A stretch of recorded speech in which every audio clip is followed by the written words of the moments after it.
All right, we're ready for Joshua.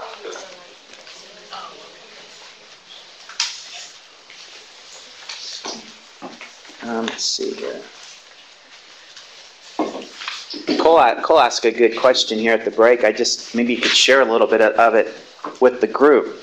What's interesting about some of the New Testament discussion on the law, aka, right, Torah. So if we think of the law,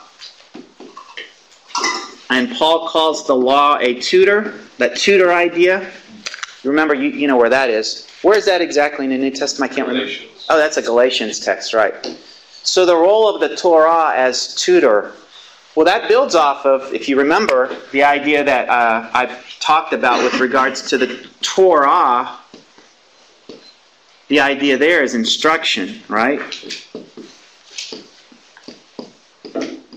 It comes from the Hebrew word which means to teach. In the noun form, instruction, or the idea of law, the Torah. So here you see the kind of the intersection of all of those ideas into one. So if Paul addresses the Torah in the New Testament, he's calling out its function for Israel. In Israel's context, they read the Torah and they have a pretty comprehensive instructional manual. It identifies sin. It helps them to understand when they're out of line and what to do about it if they are. So that's the idea of the tutor. The tutor pointing out sin. Well, it does more than that, right? Paul just picks on that one, but the comprehensive scope of the Torah we've seen is jots and tittles and an instruction that's valuable for life, a lot of different life settings in the land. So does that help a little bit? So I think at the end of the day, Paul's going to agree with Moses on this basic picture. I really worked hard to come up with this picture, and my own wrestling with the whole law versus grace, and what's Paul talking about, the law, legalism, and trying to figure it all out. I think when you've got just the bottom part, you've got legalism, just the feet, and I think that's what the Judaizers and Paul's opposition in the first century church, when Paul was addressing them, he used some strong language. It almost sounds like he talks negatively about the law. What he's doing there is he's screaming against the opposition group who've gotten so way off kilter with regards to the whole thing. Sometimes you have to use that rhetoric and trying to get their attention. If Paul's in a preaching context there in the New Testament in some of his letters. So he's warning the church, he's writing to the churches or individuals and, trying to clear up the mess. When you emphasize and you take away either of these pictures, James's correction is if it's just the top part and you don't have the bottom part, then you've got a problem too. Faith without follow-through or works is dead. What's authentic faith look like? It's the full picture, and I've added the ears too. So the idea of hearing and obeying, heart, loyalty, faith, and Genesis 15:6, Paul or Abraham believed God and it was reckoned to him as righteousness. It's that faith, and then feet with the follow-through. All right. Now we can move to Joshua. So let's turn to Joshua, and I'm going to start here. So this is just a little review of the Hebrew canon, the Tanakh. You hear it, law, prophets, and writings, right? So that's the organization. This is Paul's Bible. This was Christ's Bible of the disciples and Jesus. Law, prophets, and writings. So we're beginning this section right here with the book of Joshua. And the prophets section, the Navi'im, is broken into former prophets, Joshua through Kings. Of course, in the Jewish canon, Kings was one book, and Samuel was one book. So that's why you don't have first and second there. Ruth is moved down here into the writing section. You see Ruth right here. And then you have the major prophets, or the latter prophets, Isaiah, Jeremiah, Ezekiel, the big three, and then the rest of what we would call the minor prophets, the shorter books of the prophets, finishing out the prophet section.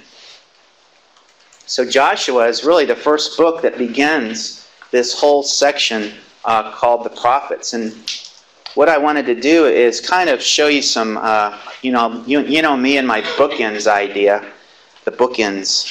I like to find bookends where they exist. So let's look at Joshua in the very first chapter. And I'm going to show you a bookend that I think frames this whole section called the prophets.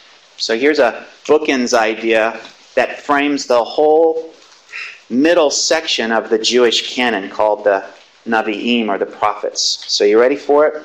So let's read and look at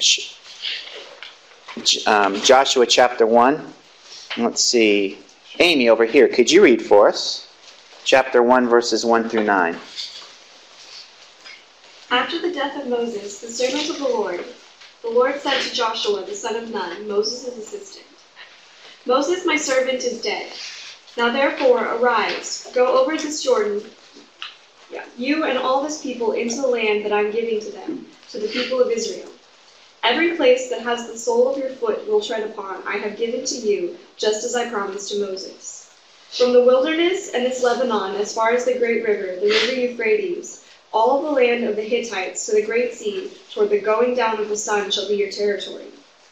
No man shall be able to stand before you all the days of your life. Just as I was with Moses, so I will be with you. I will not leave you or forsake you.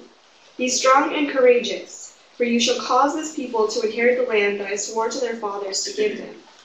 Only be strong and very courageous, being careful to do according to all the law that Moses my servant commanded you.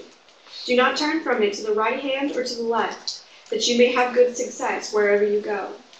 This book of the law shall not depart from your mouth, but you shall meditate on it day and night, so that you may be careful to do according to all that is written in it.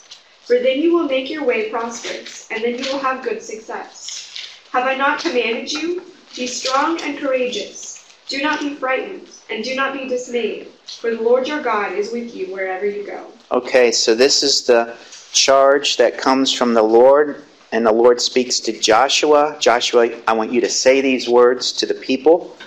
And we have the reference here at the very beginning. With this baton passed, reference is given to, again, affirm Moses, the prophet. And this prophetic is what I want you to see, this prophetic emphasis on Moses and in the recognition of his death. So that's what we have at the very beginning of Joshua. Let's turn to the last book, which would have been a part of the 12, Malachi. So that's actually our last book of the Old Testament.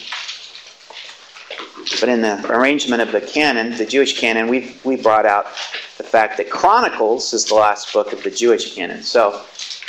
But still it's helpful for this bookends idea. Malachi chapter 4, verse 4 through 6.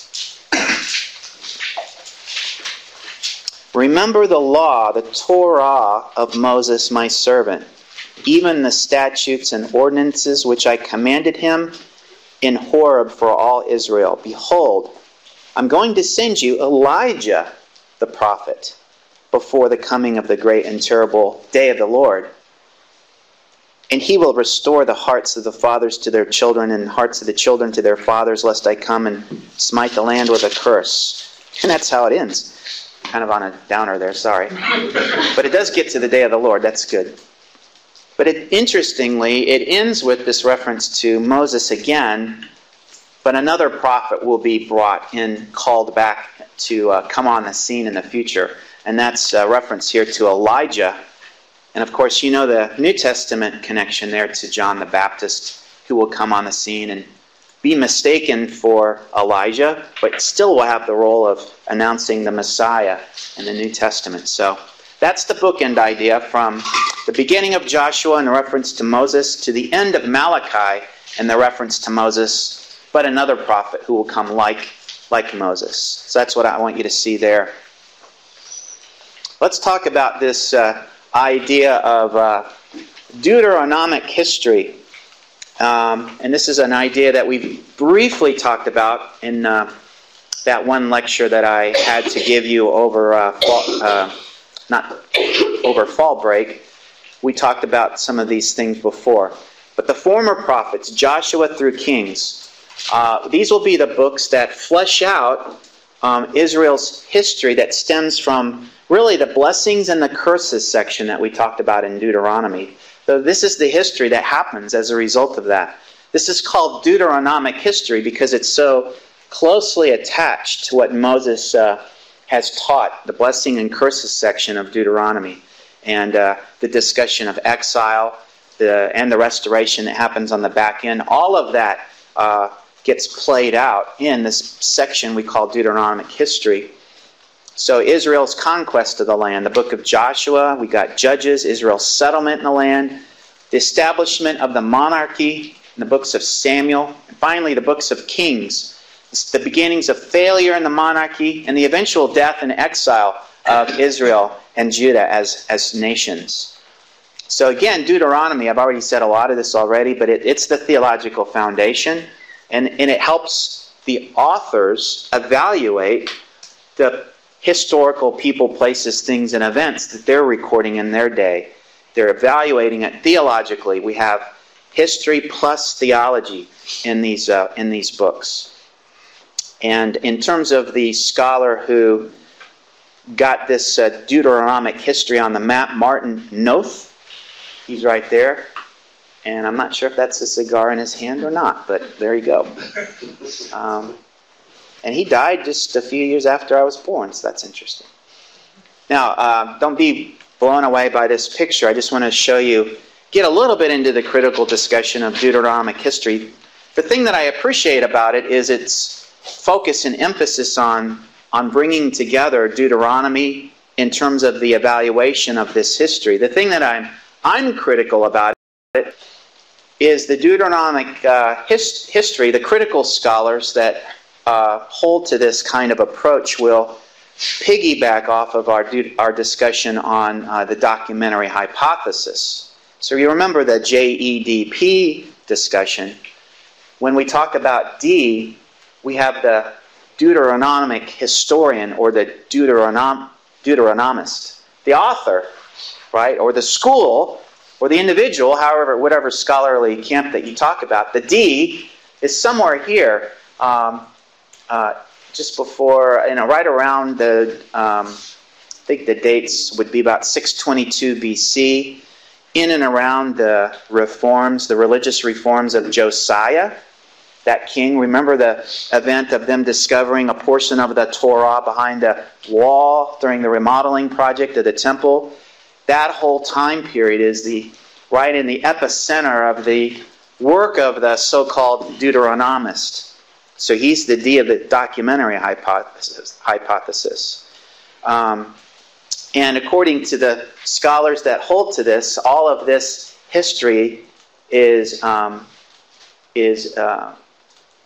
being evaluated and written in terms of this Deuteronomic school and all of that's going on. So the one plot flaw in all this, there's a few, but the one thing that I can't get around, so I'm being critical now of this theory, is that you have some pretty significant events happening right around in here in 722 BC. That's the fall of Israel, the north and Samaria, the fall of Samaria right around here.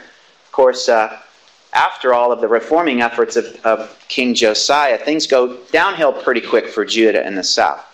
But coming back to here, 722, and the fall of Israel and Samaria at the hands of the Assyrians, you have some active prophets who are writing prophets. Amos, Hosea, I argue Isaiah. And they're active early. So even before the fall of Israel, hearing from the Lord and speaking to the people and warning them about the what next. Why are things the way they are, and what's going to happen next? There's time to repent for you all. Day of the Lord for you. Where do these messages come from?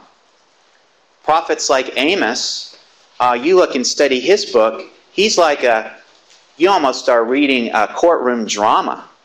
He's bringing legal case against Israel. Where's he getting his evidences?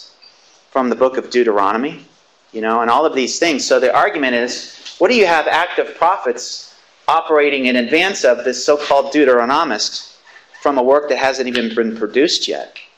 See, I think I'm more comfortable in looking at, the fullness of the Pentateuch being pretty much in line with Scripture, a completed work, and then given to the people as they begin living out this Deuteronomic history.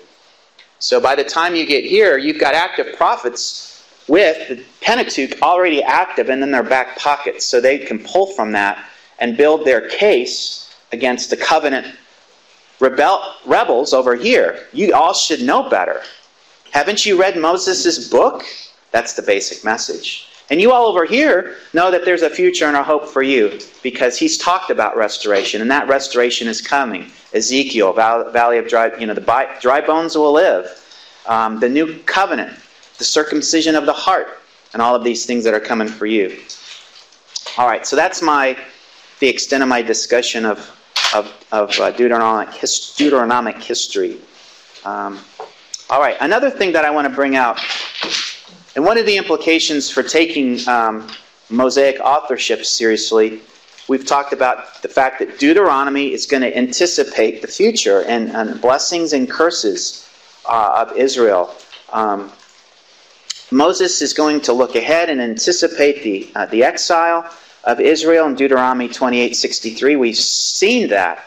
And we ask ourselves the question, in this Deuteronomic history, things get really after Judges, and you might have a little blip with David, and then maybe a half a dip with Solomon, and things go pretty bad after that, right? One bad king after another, and it's not too long before you get to this place where this dismal failure, the monarchies failed.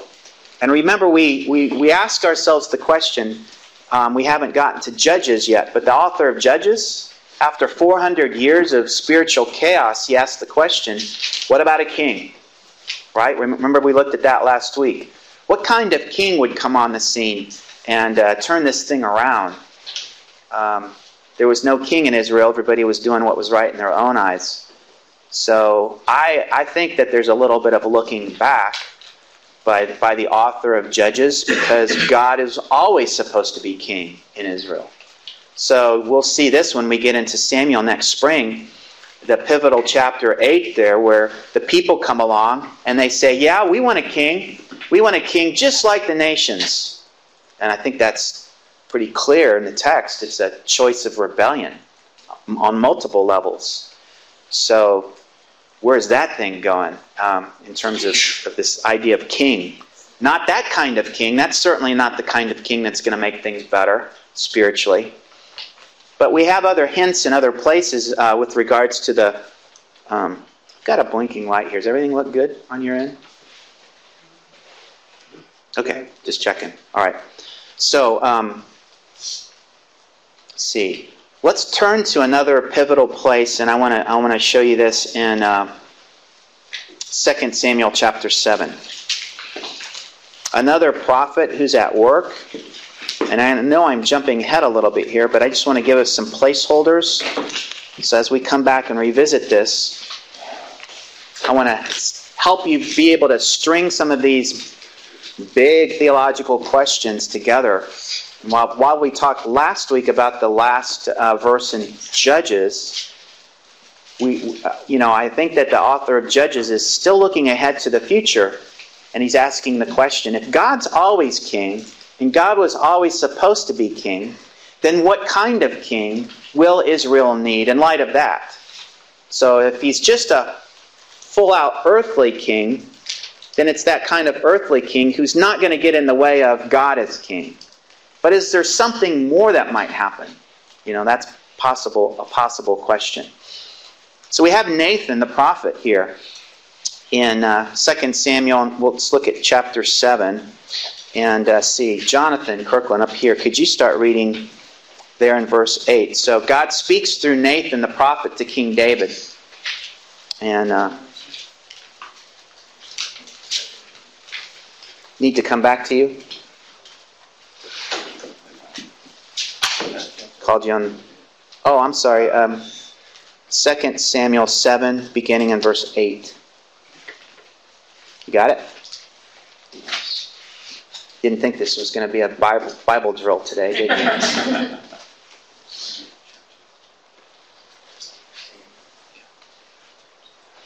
Yeah, you might want want to call someone else. I didn't get with Oh, okay. names. Let's turn, see, Mark Lindgren, do you have it? Yeah, you bet. Here you are. Okay, 2 Samuel 7:8. Yeah. And therefore, thus you shall say, my servant David. Thus says the Lord of hosts, I took you from the pasture, from following the sheep, that you should be prince over my people Israel. And I have been with you wherever you went, and have cut off all your enemies from before you. And I will make for you a great name, like the name of the great ones of the earth. And I will appoint a place for my people Israel, and will plant them, so that they may dwell in their own place, and be disturbed no more. And violent men shall afflict them no more, as formerly, from the time that I appointed judges over my people Israel. And I will give you rest from all your enemies. Moreover, the Lord declares to you that the Lord will make you a house. When your days are fulfilled, and you lie down with your fathers, I will raise up your offspring after you, who shall come from your body, and I will establish his kingdom. He shall build a house for my name, and I will establish the throne of his kingdom forever. I will be to him a father, and he shall be to me a son. When he commits iniquity, I will discipline him with the rod of men, with the stripes of the sons of men. But my steadfast love will not depart from him, as I took it from Saul, whom I put away before you. And your house and your kingdom shall be made sure forever before me. Your throne shall be established forever. In accordance with all these words, and in accordance with all this vision, Nathan spoke to David. Now there's where we hear the hallelujah chorus. Forever and ever, hallelujah, hallelujah. But yeah, here's the connection. So where we connect this is we are anticipating the Genesis 3:15. The seed from the woman, one who is unnamed, the he, will come on the scene and do something in response to this satanic worldwide, rebellion or attack against God's agenda. And the idea of establishing a kingdom forever, you start to see this word forever coming into play here. And this is from the Lord through the prophet Nathan to King David. So some of these things are starting to connect. You see some echoes, or you hear some echoes of the place or a land for the people, the idea of promised peace and rest, the idea of the seed, one will come forth from your seed, the idea of the establishment of a great name, that comes from the Abrahamic promise in Genesis 12. So again, the unconditional promises of what God has promised to do. And then you have David's response, the part 2 of this, beginning in verse 18. And this is where it really gets interesting. David's reflecting on this. He sits before the Lord in verse 18, and he says in response, like we've heard before from Moses, who am I for this task, O Lord God? What is my house that you've brought me this far? And yet, this was insignificant in your eyes, O Lord, for you have spoken also of the house of your servant concerning the distant future. And this is the words there is the Torah of humanity, O Lord God. And again, what more can David say to you? For you know your servant, O Lord God, for the sake of your word, according to your own heart, you've done all this greatness to let your servant know. And he goes on to talk about this forever idea. In verse 24, you have established for yourself your people Israel as your own people forever, and you, O Lord, have become their God.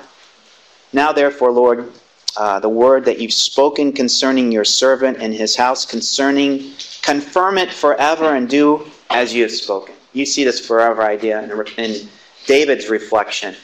But this distant future idea I have is David's recognition that God's got this future. This prophetic, reoccurring future focus, the day of the Lord, and some of that stuff that we've looked at with the bookends idea. When is it going to be that God is king again? That might still be the ongoing question for the authors who are going to be evaluating, and the prophets who go back and recognize the Davidic covenant. They start to anticipate a king, don't they? Isaiah and the suffering servant, and what's this king going to do on behalf? He's going to deal with the sins of his people, and this king, there's there's ongoing discussion that the prophets will start to be bringing in with regards to the kingdom idea, God as king, Zechariah 14, and some of these things. So this is how it all starts to connect. But we're not there yet. We're going to be there in the next couple semesters. But the immediate concern for Joshua is really it's all about the land. We focus on this first book, just a little Lego cartoon here, this possession of the land. And you see this emphasis on the land and how the book of Joshua is structured. I think I'll go over here. So you have the entrance into the land, the conquest of the land, the division of the land, and then obedience is encouraged by Joshua when they are in the land, now that they're in the land. So it's all focused on the land in terms of the organization of the book. And this is finally, we have the fulfillment of the original unconditional promise that God made to Abraham in Genesis 12, verses 1 through 3. Finally, they're in the land. And we hope that they've been instructionally prepared through the Torah, through the instructional teaching ministry of Moses, to express the name of Yahweh that's now going to be planted in the land. So that's what we have next. So, and there's a lot at stake with regards to this. And you see in Joshua, through the Lord, turn back to Joshua here. And there in chapter 1, Amy read it, so I'm not going to read it again, but you see this these encouraging words coming through the Lord, through Joshua, to the people. And you see this repeated phrase, be strong, be courageous. You know, that exhortation that comes. It reminds me, I know I'm a video clip junkie, but of one of the greatest movies of all time. Y'all know which one I'm talking about, don't you? Not Goonies. What are you talking about? I mean, you might be a little biased. I admit I might be a little biased, but one of the greatest halftime speeches of all time. Yeah, movie Hoosiers. Being that I'm a Hoosier, native Hoosier, maybe I'm a little biased.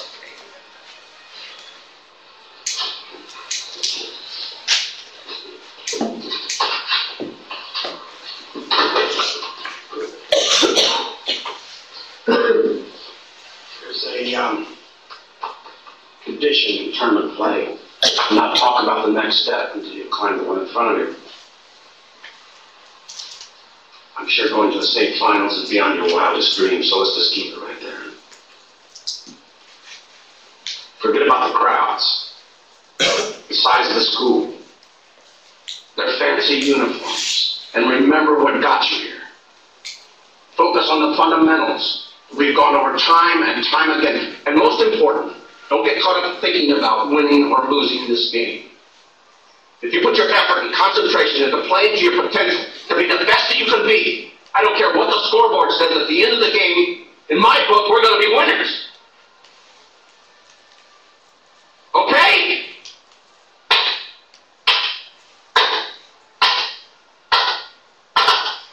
And his hand clap. All right! Let's go! Let's go! Let me hear it! All right. But you saw little elements of what Joshua could have very well spoken in that halftime room, right? Stay with the basics, the fundamentals, the things that you've learned and teach. Those are the things that will have got us this far. References to it. Doesn't matter how big the school is, right? How big the enemy is. Who's going to be the one that wins our battles? That was the only thing left out by Gene Hackman, but there's another guy that's praying for the team later on. But it's about establishing the name and reputation of Yahweh. And if we look back to Deuteronomy chapter 12, I think just want to remind ourselves there in verses 1 through 4 of the implications of what's going to happen next with regards to what's at stake. We look at Deuteronomy chapter 12. Moses says, "These are the statutes and judgments which you shall carefully observe in the land which the Lord your God of your fathers has given you to possess. As long as you live on the land or the earth, you shall utterly destroy." So there's the battle. The battle's going to be over the paganism that distorts the name and reputation of the Lord. You shall utterly destroy all the places where the nations whom you shall dispossess serve their gods on the high mountains as on the hills and under every green tree. And moreover, you shall tear down their altars and smash their sacred pillars and burn their asherim with fire, cut down their engraved images of their gods, and you shall obliterate their name from that place. So it's their name, their reputation, which will involve the tearing down and some of this intense language. You shall not act like this towards your God, but you shall seek the Lord your God at the place which the Lord your God shall choose from all the tribes to establish His name and His dwelling, and there you shall come. So we're anticipating the location of the permanent residency, you might say, of the king, who will have his throne in the land amongst his people, and that'll be the temple in Jerusalem. And when a nation loses that place, that's when they cease to exist as a nation. And unfortunately, that's what's going to happen eventually down the road in Israel's history. I don't know, I have another famous shot from the movie. So Israel's success will depend, as I said before, on staying close to the basics, following through with the fundamentals that got them this far. And there's a classic episode here in this little clip. Whoa!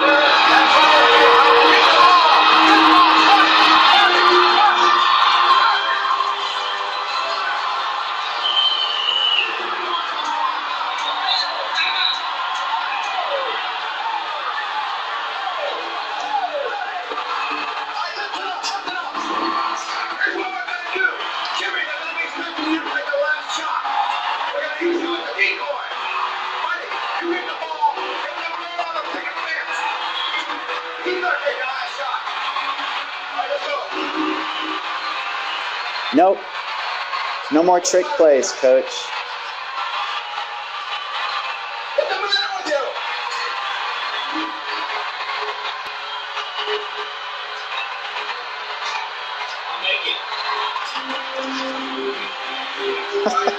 Does that make me a nerd?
Does anybody have any Kleenex? I see some of you have fallen asleep, so I can tell you're not a Hoosier if you've fallen asleep.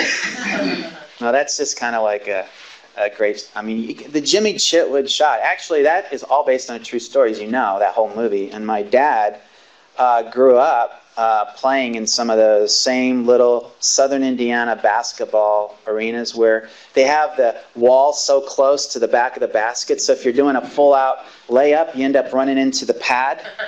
Yeah, those places, yeah. My dad played in those places in the cities that are called Olytic. He played for the Paola Rams, and Paola played Olytic. And some of those same teams that they kind of overlap, the little Hickory town.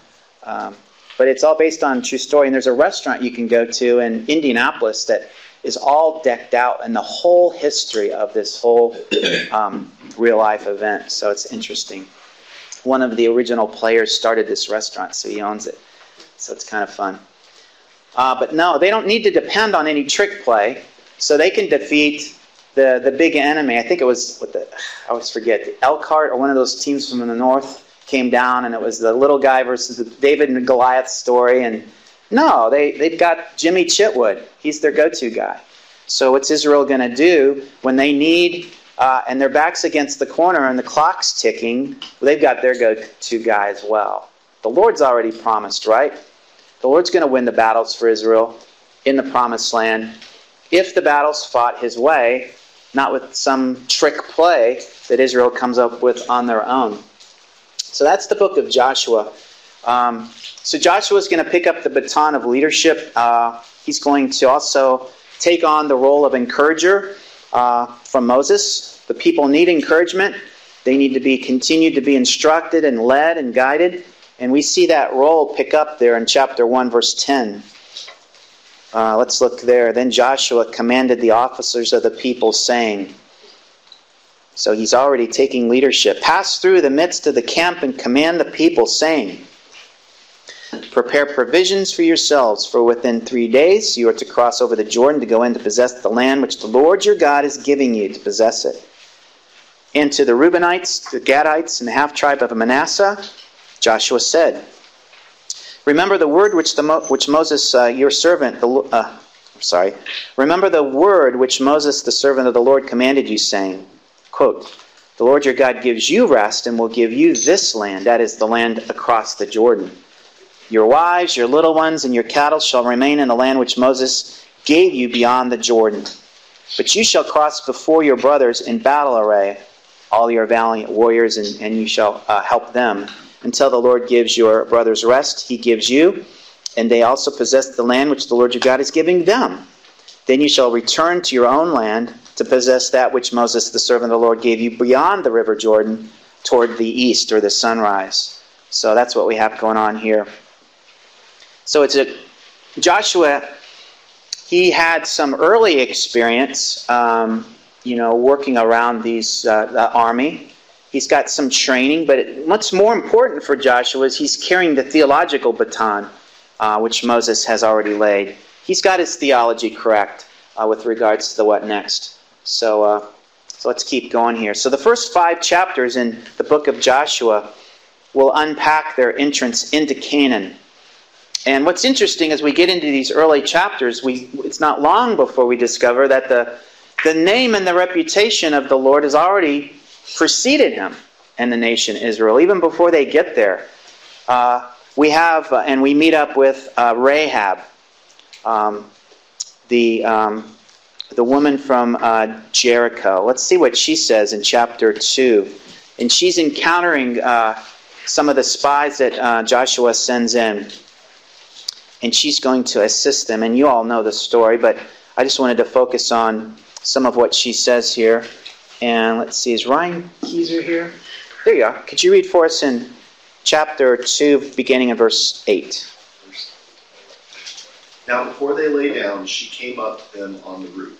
And she said to the men, I know the Lord has given you the land, and that the terror of you has fallen on us, and that all the inhabitants of the land have melted away before you. For we have heard how the Lord dried up the water of the Red Sea before you, when you came out of Egypt, and what you did to the 2 kings of the Amorites who were beyond the Jordan, to Sihon and Og, whom you utterly destroyed. When we heard it, our hearts melted, and no courage remained in any man any longer because of you. For the Lord your God, He is God of heaven above and on earth beneath. Now therefore, please swear to me by the Lord, since I have dealt kindly with you, that you will also deal kindly with my father's house, and give me a pledge of truth. And spare my father and my mother and my brother and my sisters, and all that belongs to them, and deliver our lives from death. Yeah, and you should maybe hear a faint echo of, do you remember what God had originally promised Abraham? Those who bless you, I will bless, and those who curse you, I will curse. So we've got a little bit of a fulfillment here of what we see in a microcosm here within just one household in Jericho. But the idea of here, she's representing her household and moving this thing forward in terms of blessing. So the Lord's going to bless this household in fulfillment. But it's a significant thing that, like what we're going to see with Ruth, in the book of Ruth here at the end of the semester, a non-Israelite steps in and at a very significant moment is used in a very significant way. We have this whole history of women who are outside of the house of faith but come and take a step in and are used significantly. All the way back to Tamar to now we have Rahab to Ruth. And if we turn to the end of Ruth, we'll see Rahab is recognized almost if Abraham's the father of faith for Israel, it might be Rahab is the mother of faith or something like that. She's significant, not only in her role in, as you know, stepping into the genealogical line of the Messiah. We see that at the end of the book of Ruth. Now these are the generations of Perez. To Perez was born Hezron, and to Hezron was born Ram, to Ram Amminadab, and to Amminadab was born Nahshon, to Nahshon Salmon, and to Salmon was born Boaz, to Boaz Obed, and Obed was born Jesse, and to Jesse David. All the men, or the males, are listed there in that genealogy. But if we turn all the way over to Matthew's account in the New Testament, in Matthew chapter 1, he chooses to include the names of the females, the significant role that they have in this genealogical line. Matthew chapter 1, beginning in verse, I'll just start in verse 2. Well, starting in verse 1. Matthew chapter 1, the book of the genealogy of the Messiah, Jesus Christ, the son of David, son of Abraham. So starting with Abraham, he was to him was born Isaac, to Isaac Jacob, to Jacob Judah, and to his brothers.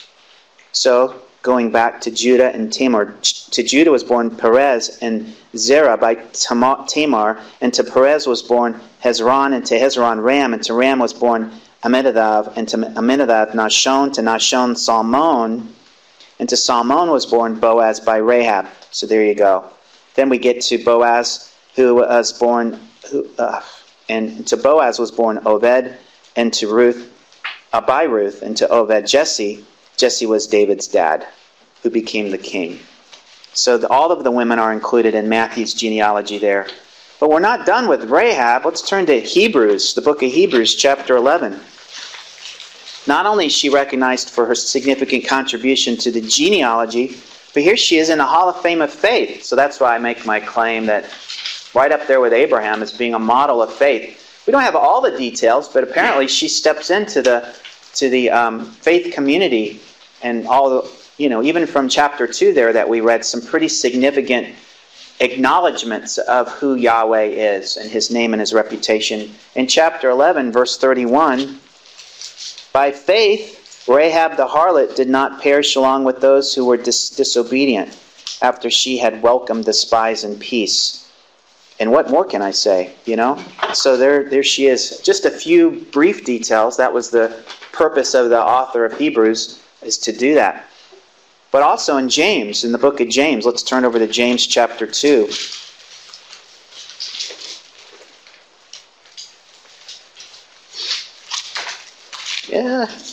James chapter 2, beginning in verse 25.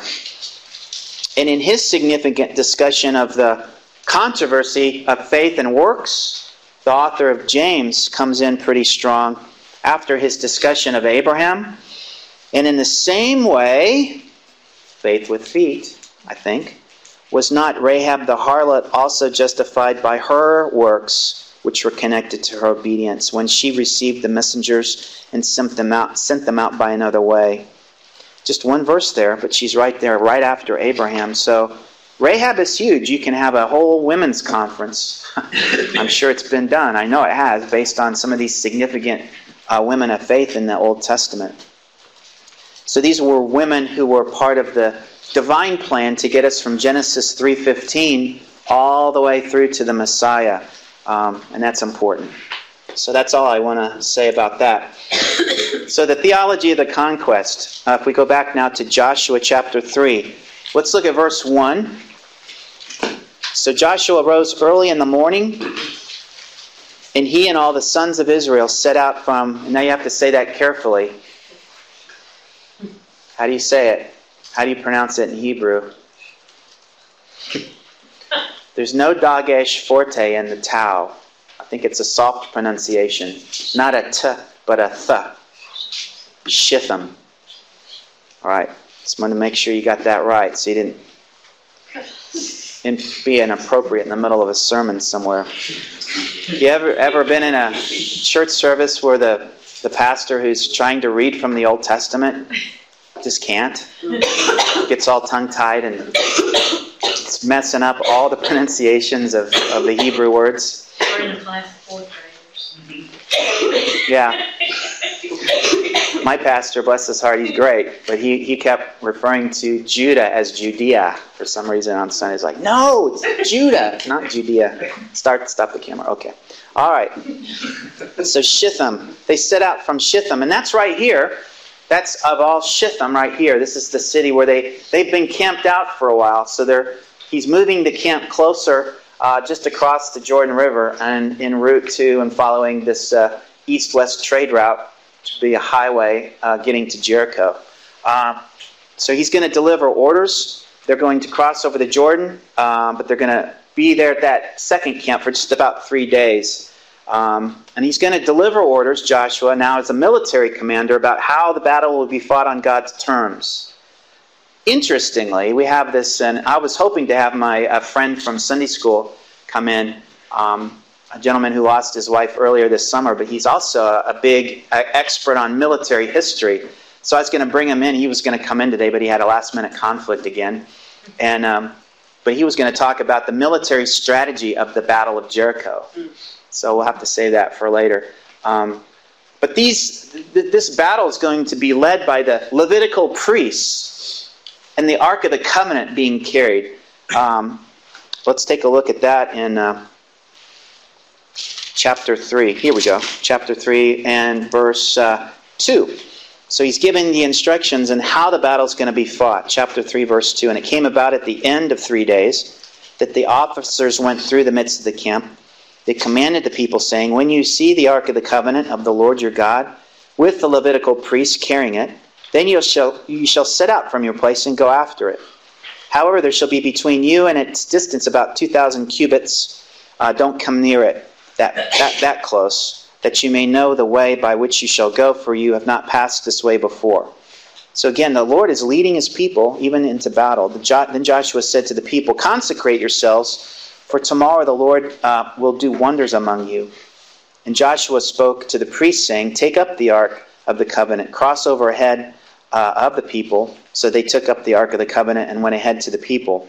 Now the Lord said to Joshua, this day I will begin to exalt you in the sight of all Israel, that they may know that just as I have been with Moses, I will be with you. So you shall moreover command the people, the priests who are carrying the Ark of the Covenant, saying, when you come to the edge of the waters of the Jordan, you shall stand still in the Jordan. Then Joshua said to the sons of Israel, come here and hear the words of the Lord your God. And Joshua said, by this you shall know that the living God is among you, and that he will assuredly dispossess from before you the Canaanite, Hittite, Hivite, Pezerite, Girgashite, and Amorite, and the Jebusite.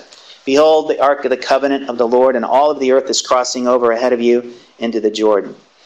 So this is the idea. What's going to happen next? The Lord is continuing to authenticate his presence amongst his people. And now we're going to have, just around the corner here, a mini crossing the Sea of Reeds, or the Dead Sea, only it's now a river. The Jordan River will be parted for the people as they travel across the Jordan River on dry ground. This is just one more reminder of the very real presence of the Lord amongst his people. And you see that in verses 13 down through verse 17. And you see that in verse 17. And the priest who carried the Ark of the Covenant of the Lord stood firm on dry ground in the middle of the Jordan River, while all Israel crossed on dry ground until all the nation had finished crossing the Jordan.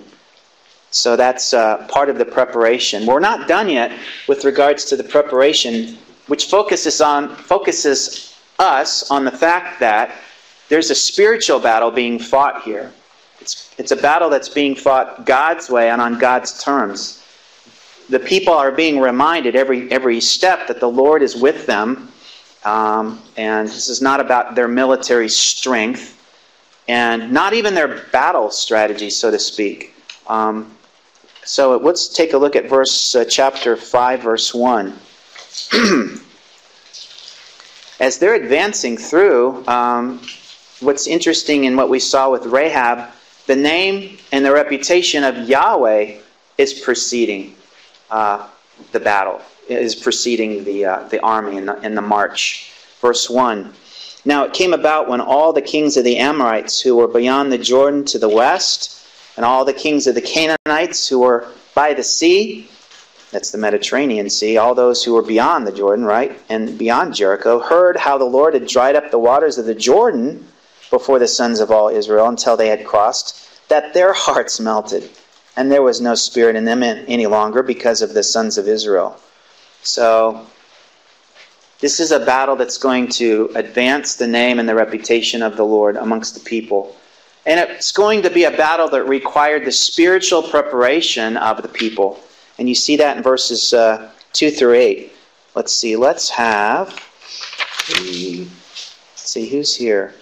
Abel, over here, could you read for us? Beginning in chapter 5, beginning in verse 2. At the time the Lord said to Joshua, "Make flint knives and circumcise the Israelite men again."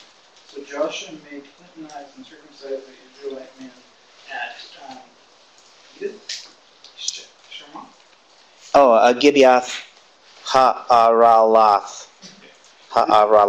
Got to practice saying that. This is the reason Joshua circumcised them. All the people came out of Israel who were males.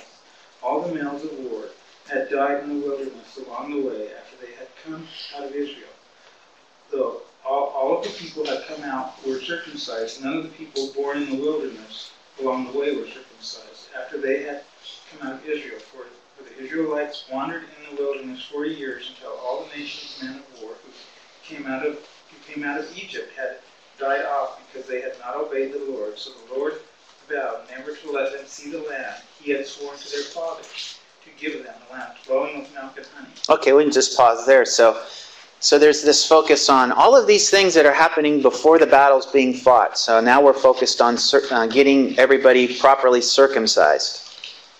Not something you think about just hours before a battle, right? Or in this case, a few days. We're not only focusing there in terms of spiritual preparation. You see in verse 10 through 12 in chapter 5. While the sons of Israel camped at Gilgal, they observed the Passover. Time for a feast. Well, let's just set up, have ourselves a little religious picnic here or something, you know. Well, that's not something you'd think about doing. So they celebrate the Passover on the evening of the 14th day of the month in the desert plains of Jericho. And on the day after the Passover, on that very day, they ate some of the produce of the land, unleavened cakes and parched grain, and the manna.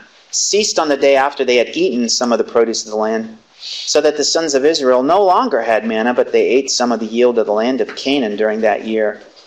So this is moving ahead. Finally, chapter 6, after all of these things, which really remind us it's a spiritual battle, and I'd even add a layer to that.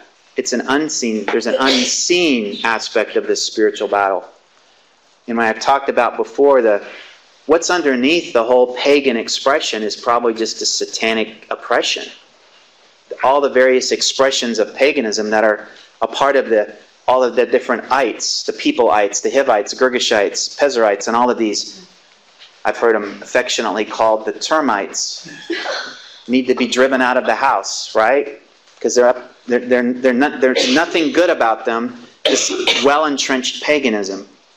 So this undergirding all of this is Satan's ploy to confuse and destroy and take the name and the reputation of Yahweh a totally different direction. So it's an unconventional army in terms of military tactics. What we would have expected, and if my friend was here from my Sunday school class, we talk and wax eloquently about something like this. wow, you've got to get ready for siege warfare. Jericho is a walled city. We know that. And in terms of, this is actually a medieval scene of the kinds of instruments of war that maybe you'd need to roll up against a walled city and have some hope of getting over the top of a walled city. If you can't, knock down the front gate, which is probably not going to happen anytime soon. And what were the tactics of this kind of siege warfare? Well, siege warfare was alive and well in the ancient world. These are actually some pictures of the Assyrians, who came along a little bit later in terms of rising to power, but all of these armies were well advanced in terms of the kinds of weapons of siege warfare, well-trained archers, for example. Can you imagine trying to carry out daily life inside the walled city? If you're, every now and then there's just a random arrow just kind of falls out of the sky, and wow, talk about fear. And the kinds of weapons of war that were designed to try to get over the wall. But really the biggest strategy of the siege warfare concept was, forcing your opponent to run out of those who are inside the city, keeping them in, and hoping that they run out of food and clean water so that disease takes over, and then fear, and then they just give up. That's what you hope would happen. But Israel's military tactics come from the Lord. And in chapter 6, let's do this. Let's take a quick 5-minute break, and we'll come back for the home stretch.